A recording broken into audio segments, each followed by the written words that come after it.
اس میں سے ایک لفظ احسان بھی ہے۔ اب اس احسان کو، عربی والے احسان کو سمجھنے کی ضرورت ہے، تب جا کر سمجھ میں آئے گا کہ ماں باپ کے ساتھ احسان کس معنی میں ہے۔ یہ میری تقریر کا موضوع نہیں ہے، رخ مڑ گیا ہے تو چند باتیں اس پر بھی ہو جائیں۔ اب آپ جانتے ہیں کہ اردو میں ایک لفظ ہے عزیز۔ نقی صاحب کے بہت سے عزیز یہاں بیٹھے ہوئے ہیں، ان کا بیٹا، ان کا بھتیجا، ان کا بھانجا، آپ بھی اپنے عزیزوں کے ساتھ آئے ہو۔ اردو میں عزیز کے معنی ہوتے ہیں پیارا، چہیتا، یہ میرا بڑا عزیز ہے، یہ میرے بڑے عزیز ہے، یہ اردو ہے۔ لیکن عربی میں عزیز تو اللہ کا نام ہے نا؟ اللہ کو ہم کیا کہتے ہیں؟ عزیز الحکیم۔ اللہ کے لیے قرآن میں استعمال ہے عزیز۔ کیا اس معنی میں اللہ سبحانہ تعالیٰ کو عزیز کہنا ممکن ہے؟ عربی میں عزیز کے معنی ہے غالب۔ اردو میں آ کے اس کی نوعیت استعمال کی وجہ سے تغیر پذیر ہو گئی، تبدیل ہو گئی، اردو میں وہی معنی رائے گا۔ اسی طرح احسان، حضور پاک علیہ السلام کی بڑی مشہور حدیث ہے۔ یہ ایک روز صحابہ بیٹھے تھے، ایک شخص آیا، ایک آدمی حاضر آیا، اور وہ حضور پاک علیہ السلام کے سامنے آ کر بڑے مؤدب انداز سے بیٹھ گیا۔ ایک تو وہ اجنبی تھا، سب کی نظر اس پر اٹھی، دوسرے اس کے اندر 3 کوالٹی تھی، وہ سب کی نظر اس کی طرف ٹھہرا رہی تھی۔ پہلی کوالٹی یہ تھی کہ اس کا کپڑا ایسا ستھرا تھا، ایسا صاف تھا، جیسا کپڑا عموماً نظر نہیں آتا، ایک دم سفید، پاک صاف، شکن تک نہیں، گریز اتنی درست، چل کے کہیں سے آیا تھا۔ اور عرب میں کپڑے پر گرد کا نہ ہونا بڑی حیرت کی بات ہے، گرد تو ہوگی، راستے سے آیا ہے، گرد کا کہیں پر نام و نشان نہیں تھا، یعنی اس کا لباس ہر شخص کی توجہ اپنی طرف مبذول کرا رہا تھا کہ یہ کون آدمی ہے، ایسا لباس اس کے پاس کہاں سے آ گیا۔ دوسری وجہ یہ تھی کہ وہ بڑا مؤدب بیٹھا تھا، اس طرح بیٹھا تھا جیسے کہ ادب اس کی بنیادی پہچان اور علامت، اس کی نشست بڑی زبردست تھی۔ تیسری بات یہ کہ اس کے لب و لہجے میں غضب کم ادب پایا جاتا۔ اس نے جو بات چیت شروع کی سرکار دو عالم صلی اللہ علیہ وآلہ وسلم سے، وہ بے انتہا رغبت والی تھی، اور بڑے ادب کے ساتھ، ششٹاچار کے ساتھ، ڈسپلن کے ساتھ، تواضع کے ساتھ، حسن بیان کے ساتھ اس نے حضور پاک علیہ السلام سے پوچھا کہ ایمان کیا ہے یا رسول اللہ؟ حضور نے جواب دیا۔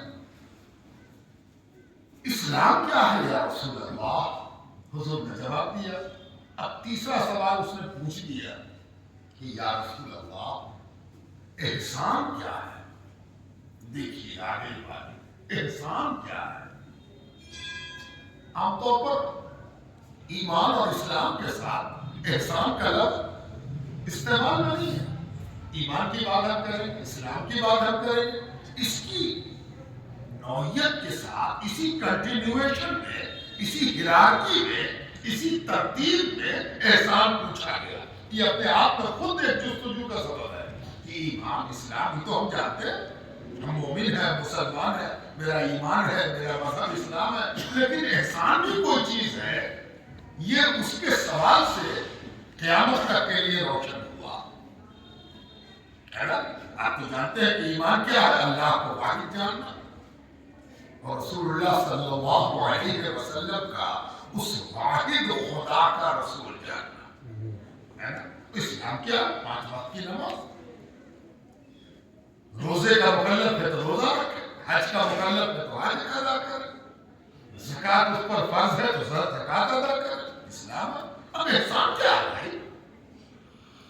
ہمیں لفظ احسان بھی سمجھنا ہے اور احسان کی اصطلاح ٹرمینالوجی کو بھی سمجھنا ہے.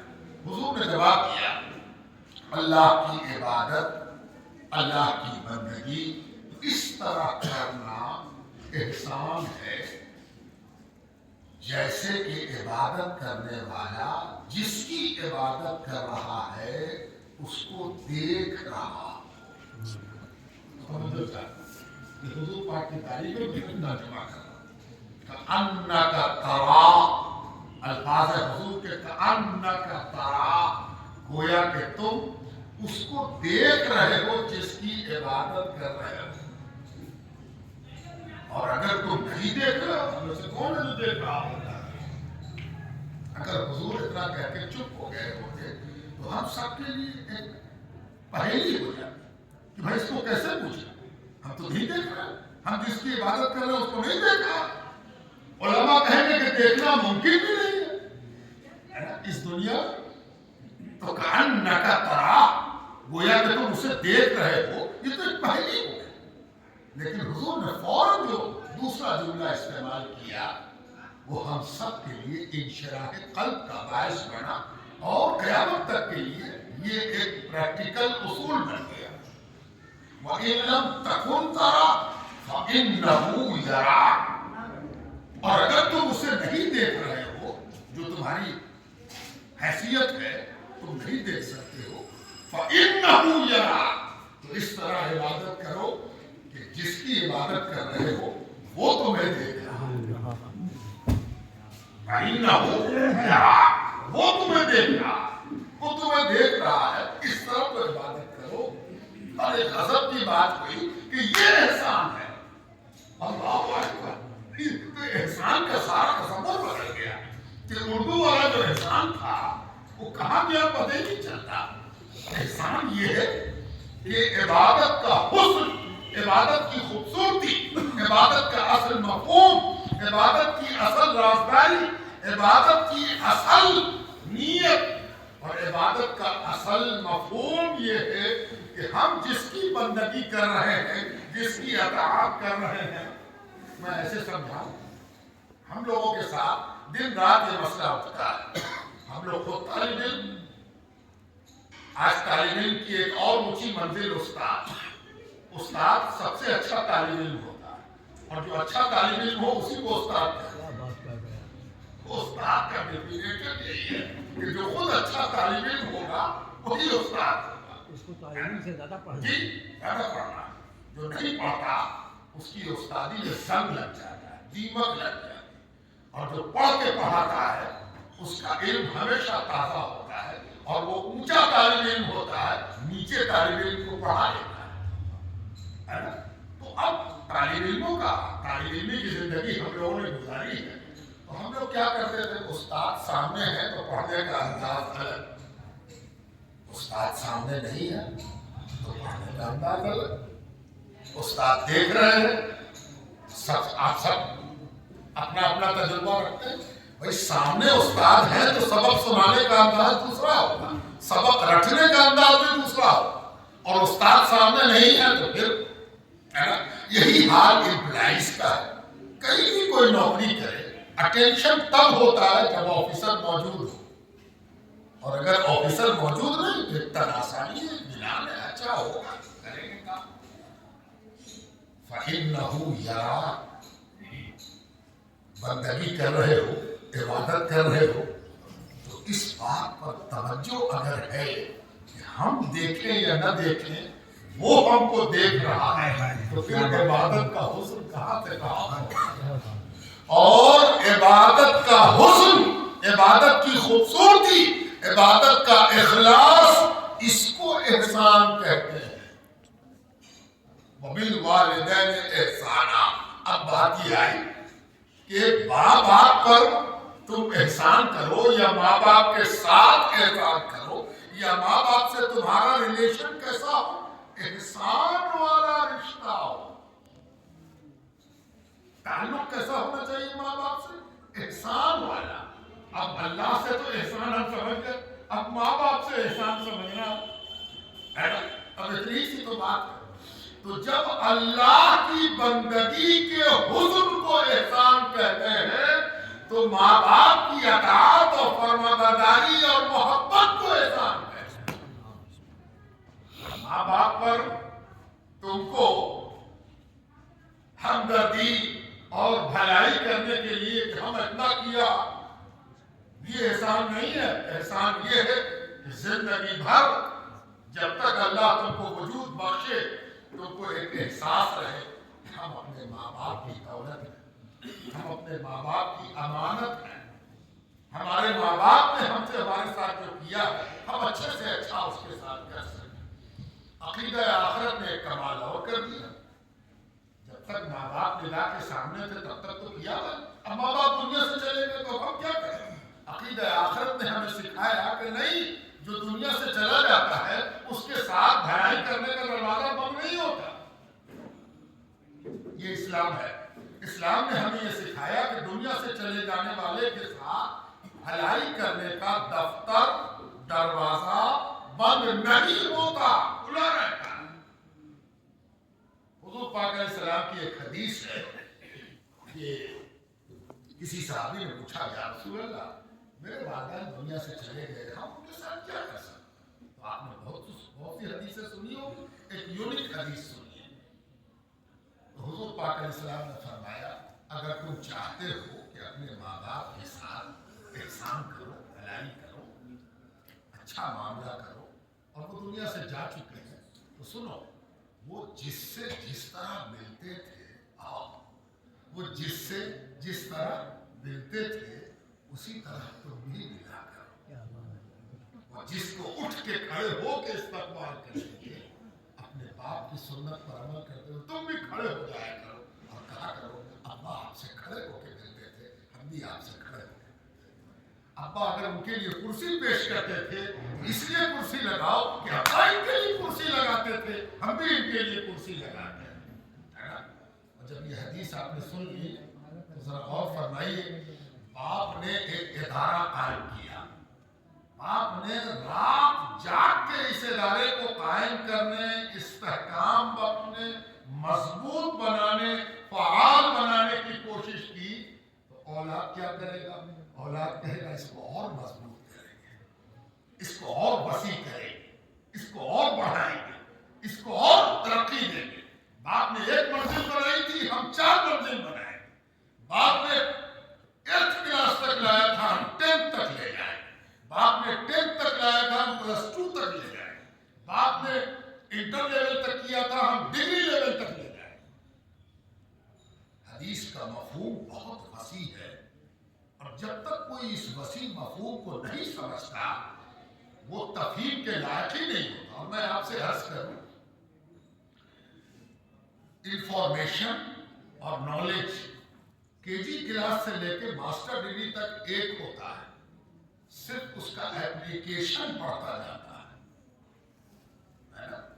انفارمیشن گیان ایک ہی، دنیا گول ہے، یہ پہلے کلاس میں بھی پڑھا دیا گیا کہ دنیا گول ہے، اور ماسٹر ڈگری میں بھی پڑھایا جائے گا کہ دنیا گول ہے۔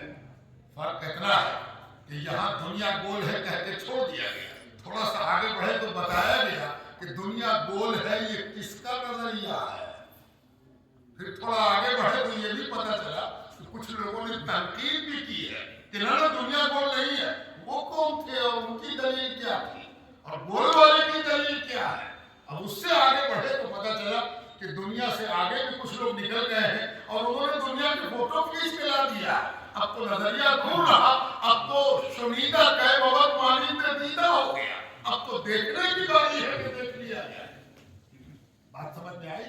گیان ایک ہے، گیان کا دائرہ پریکرما بڑھتی چلی جا رہی ہے۔ تو یہ ہے حدیث میں آیا کہ جو جس سے ماں باپ جس طرح ملتے تھے ان سے اسی طرح ملا کرو۔ تو وہ تو اسکول سے بھی ملتے تھے، وہ تو ادارے سے بھی ملتے تھے، انہوں نے تو ادارے کو زمین کی نیو کھود کے کرسی لگا کے ادارے کو بیٹھایا تھا۔ نیو کو کرسی بھی کہتے ہیں، جو بنیاد ڈالی جاتی ہے اس کو بول چال میں خاص کر کے مزدوروں کے زبان میں کرسی باندھ دیا ہے نا؟ اس ادارے کو کرسی پر بٹھایا تھا اور ہم اس ادارے کی کرسی کھینچ لیں اور کہیں یہ ادارہ دھپ سے نیچے گر جائے. یہ ماں باپ کے ساتھ کیسا سلوک ہوگا؟ وبالوالدین احسانا.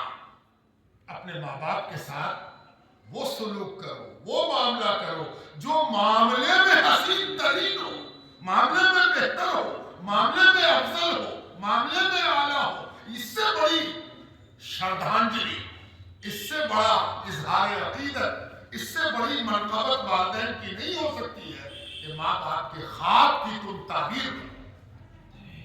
ماں باپ نے جو سپنا دیکھا اس کو ساکار. میں نے قرآن کریم کی آیت کریمہ پڑھی، بڑی مشہور آیت، بڑی محتم بشان آیت، ہم سب کے لیے بے پناہ روح افزا.